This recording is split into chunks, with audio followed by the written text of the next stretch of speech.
Cette sensation familière, un bouton qui pointe, là, rouge, peut-être même un peu douloureux, pile au mauvais moment. C'est une frustration face à une peau qui parfois n'en fait qu'à sa tête, malgré tous nos efforts. Mm. Et si la clé, ou au moins une partie de la solution, ne se trouvait pas seulement dans les crèmes, les lotions, mais bien plus profondément, au cœur de notre assiette? C'est une piste intéressante, oui. C'est ce que suggèrent en tout cas les documents qu'on va regarder ensemble aujourd'hui. Une approche qui mise vraiment sur l'alimentation pour calmer l'acné inflammatoire. Hop, hop, hop, hop, hop. Attends juste quelques secondes. J'aimerais te parler personnellement.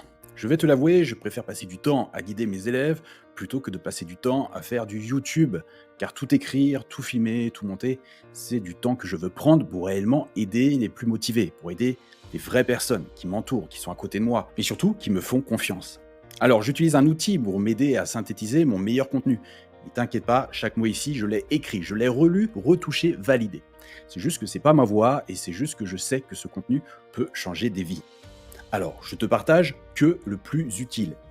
Tester dans ma vie personnelle. Et si tu as envie d'aller plus loin, d'être soutenu, d'appartenir à un groupe qui avance et de rejoindre une vraie communauté de personnes qui s'alimentent pour contrer l'acné, alors le lien vers mon school est en description. N'hésite pas, tu vas pas le regretter. Allez, je te laisse avec le contenu. L'acné inflammatoire, on parle de ces lésions rouges, un peu gonflées, parfois sensibles, que les sources décrivent bien ailleurs. Oui.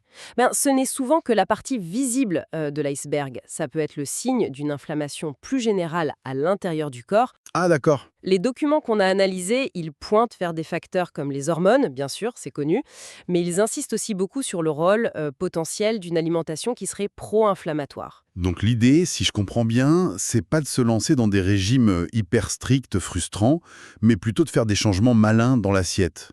Des sortes de remplacements stratégiques. Précisément. C'est moins une question de privation que de substitution. Bien pensé, quoi. Les sources identifient assez clairement ce qu'elles voient comme les perturbateurs principaux pour une peau qui a tendance à s'enflammer. Et ce serait quoi, ces perturbateurs? Alors, on retrouve certains produits laitiers, l'excès de sucre et puis les mauvaises graisses. Mais en face, elles mettent aussi en avant des nutriments alliés, des vrais soutiens pour la peau. Ah oui.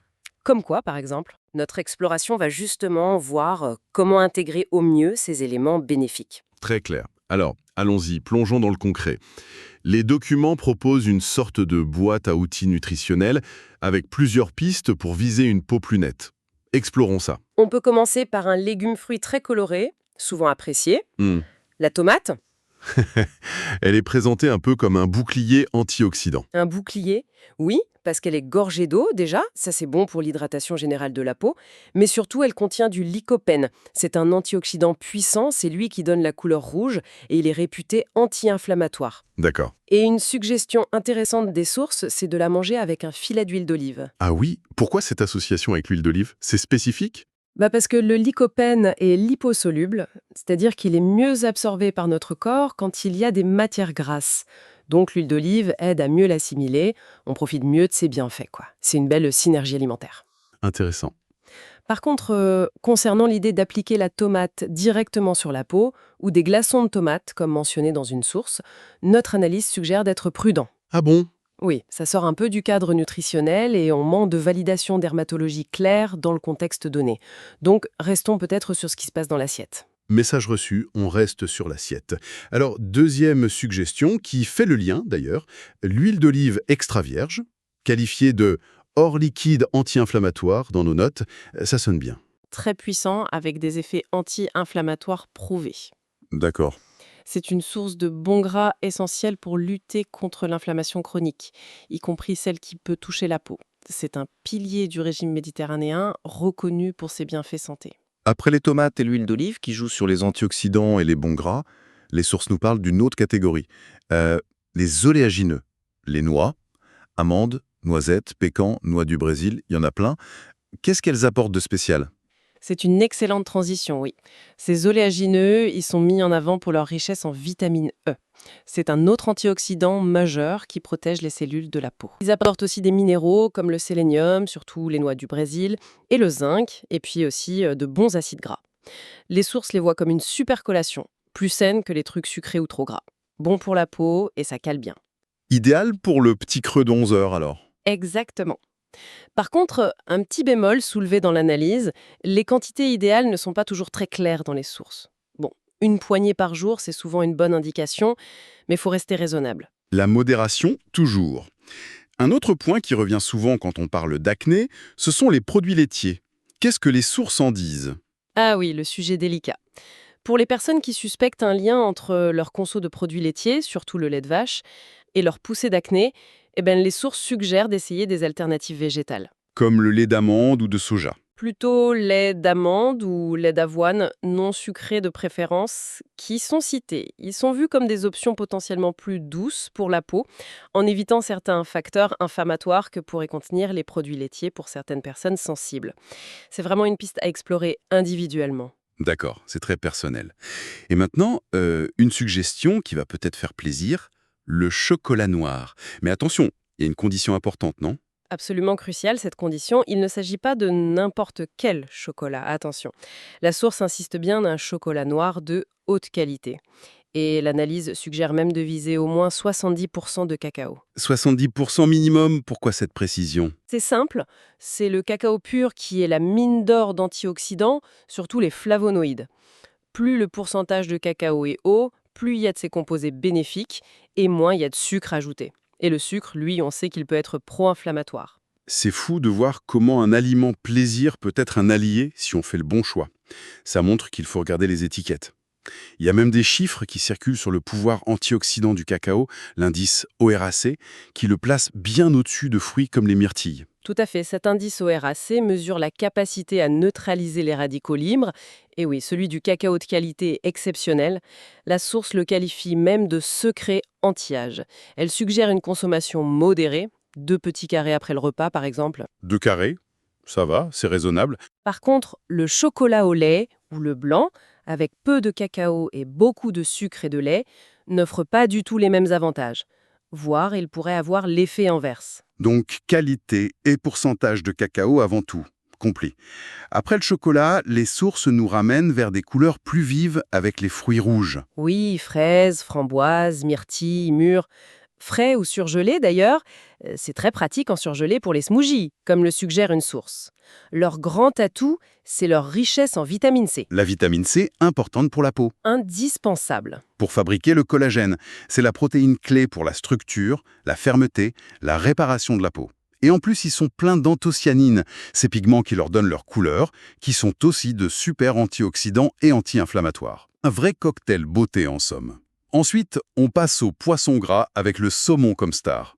Eux, c'est surtout pour les oméga 3, c'est ça? Exactement. Les oméga 3, ces acides gras essentiels que notre corps ne fabrique pas. Ils sont cruciaux pour moduler l'inflammation dans tout le corps. Donc manger régulièrement des poissons gras comme le saumon, les sardines, le maquereau, c'est une stratégie anti-inflammatoire de base. D'accord. La source mentionne aussi les vitamines B, comme la B12, et qualifie le saumon d'ultra-antioxydant. Elle parle même d'une richesse en vitamine C. Attendez, de la vitamine C dans le saumon, ça me surprend un peu. Les poissons ne sont pas vraiment réputés pour ça, si? C'est une remarque très juste.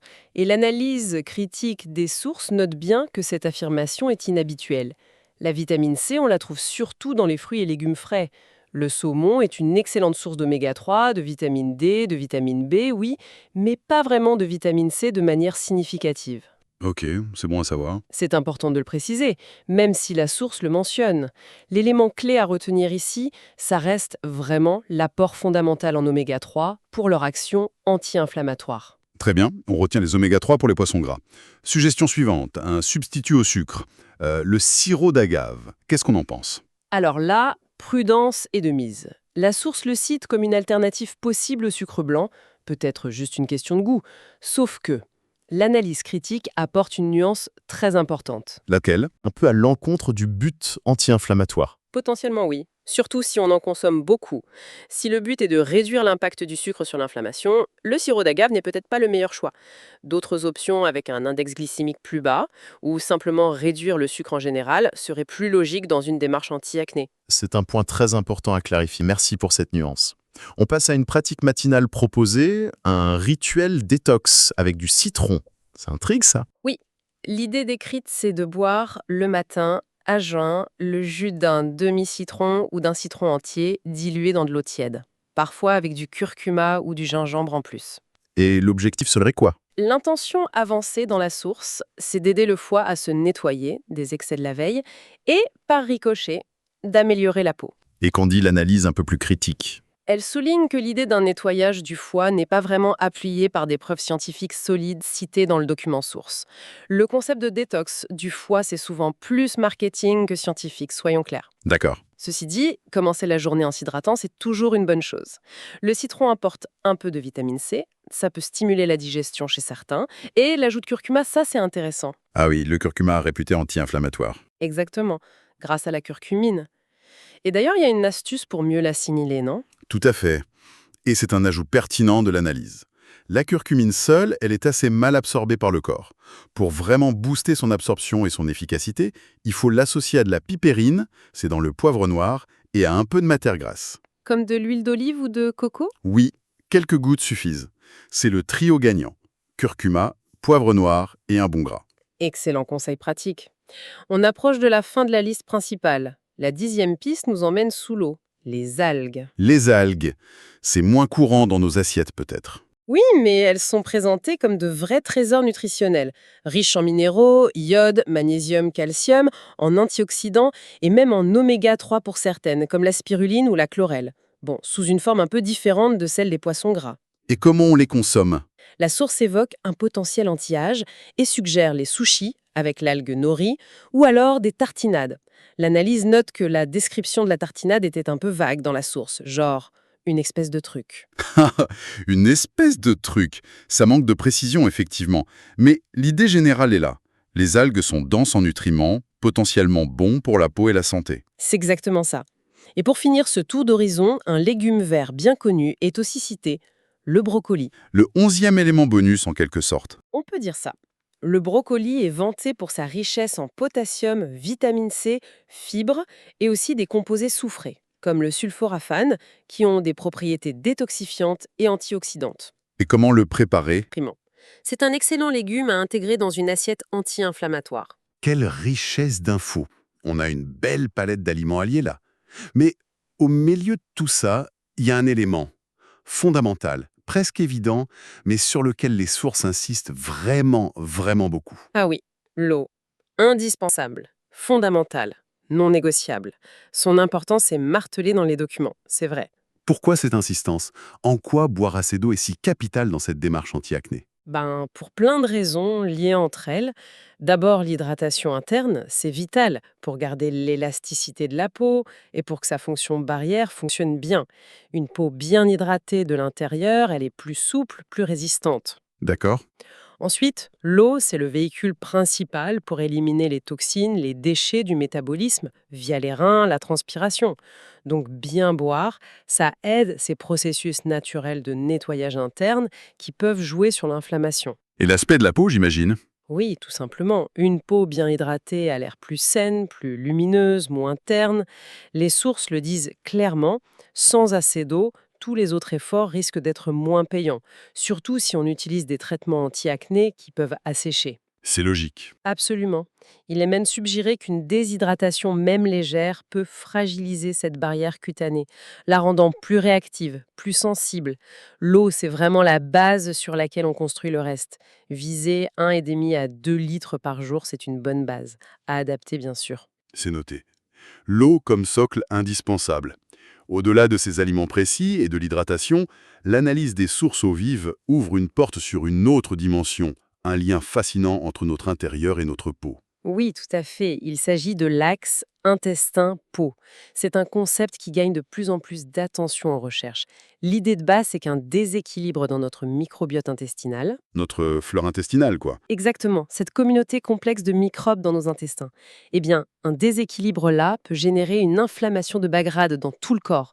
Et cette inflammation systémique peut se manifester en surface, sur la peau, et contribuer à des problèmes comme l'acné. Donc, prendre soin de ses intestins pourrait directement améliorer l'état de sa peau. C'est ça l'idée? C'est la théorie, et de plus en plus de données vont dans ce sens. En plus des choix alimentaires anti-inflammatoires dont on a parlé, intégrer des aliments qui nourrissent un bon microbiote, ça pourrait être une stratégie complémentaire intéressante. Et quels seraient ces aliments? L'analyse suggère par exemple les aliments fermentés. Le kombucha, mais attention, choisir ceux qui sont faibles en sucre. Le kéfir, de fruits ou de lait végétal comme le coco, pour éviter les laitiers si besoin. Et puis les légumes lactofermentés comme la choucroute crue, le kimchi, Parce qu'ils apportent cela. parce qu'ils apportent des probiotiques, les bonnes bactéries, et des prébiotiques, leur nourriture.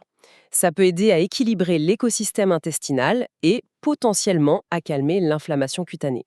C'est une perspective vraiment complète, qui élargit encore le champ d'action. Si on devait résumer le message principal de toute cette exploration basée sur les sources qu'on avait. Le message fort qui ressort, c'est que notre assiette peut vraiment être un levier puissant pour agir sur l'acné inflammatoire.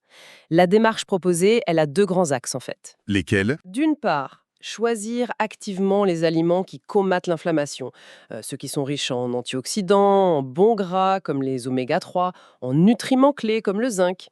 Et d'autre part, identifier et limiter ce qui peut déclencher l'inflammation. Le sucre raffiné, les nouvelles graisses et pour les personnes sensibles, potentiellement les produits laitiers. Le tout sans jamais oublier l'hydratation, l'eau comme lubrifiant essentiel de tout ça. Tout à fait.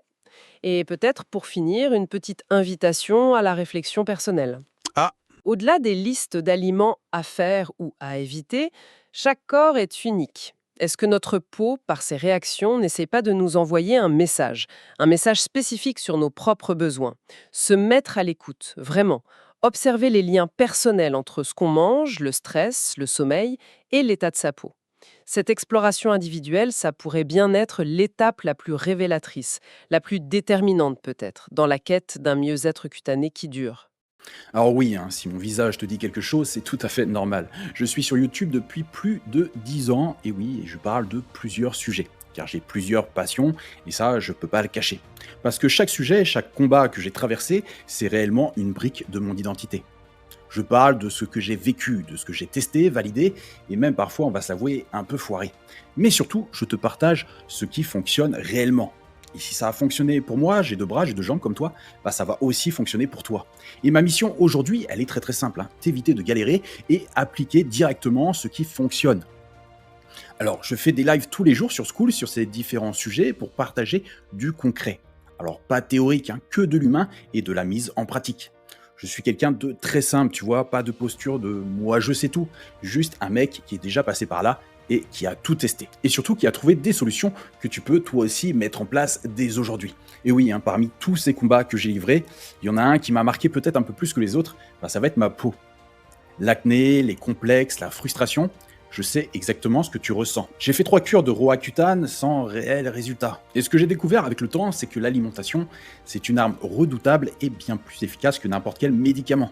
Et en plus, bah, par rapport aux médicaments, ça dure réellement dans le temps. Alors c'est juste des choix simples, mais puissants et surtout concrets. Alors si toi aussi t'en as marre de subir ta peau et que tu veux reprendre le contrôle et avoir une peau nette, tu peux rejoindre mon school, le lien est juste en dessous en description. Et je te montre exactement ce que personne ne m'a expliqué avant. Allez, je te retrouve de l'autre côté.